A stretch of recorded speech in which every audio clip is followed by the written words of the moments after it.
Pregnant women లేడీస్లో bleeding అవుతూ ఉంటుంది. సో వాళ్ళు బ్లీడింగ్ అవ్వటం వల్ల డిప్రెషన్లోకి వెళ్ళిపోతూ ఉంటారు. ఆ బ్లీడింగ్ అయినప్పుడు దాన్ని మనం ఎంతవరకు సీరియస్గా తీసుకోవచ్చు, వాళ్ళకి ఏం సజెషన్ ఇస్తారు మీరు? ప్రెగ్నెన్సీలో అయ్యే ప్రతి బ్లీడింగ్ పానిక్ అవ్వాలని లేదు.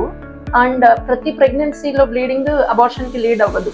కొన్ని కండిషన్స్లో కామన్గా అంటే ఇంప్లాంటేషనల్ బ్లీడింగ్ అని, లేదా మాయి సరిగ్గా అతుక్కోకుండా సబ్కోరియానిక్ హెమరేజ్ అని, థ్రెటన్డ్ అబార్షన్స్ అని, ఎక్కడైతే బేబీకి సరిపడా హార్మోన్స్ లేకుండా ఉంటాయో అలాంటి కండిషన్స్ కామన్. ఇక్కడ పెద్దగా పానిక్ అవ్వాల్సింది లేదు. డాక్టర్ దగ్గరికి వెళ్తే వాళ్ళు proper hormones, supplementation, bed rest ఇస్తారు. కానీ కొన్ని కండిషన్స్లో ఎక్టోపిక్ ప్రెగ్నెన్సీ ఉన్నా, లేదా ముత్యాల గర్భం ఉన్నా, అండ్ మాయి కిందకున్నా, కొన్నిసార్లు మాయి తొందరగా చిట్లిపోతుంది.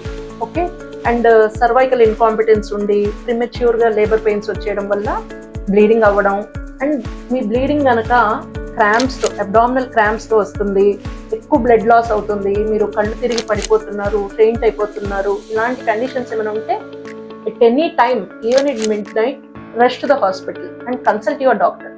సో ప్రెగ్నెన్సీలో బ్లీడింగ్ అవ్వడం అనేది కామన్, కానీ ఇగ్నోర్ చేయడం అనేది కామన్ కాదు.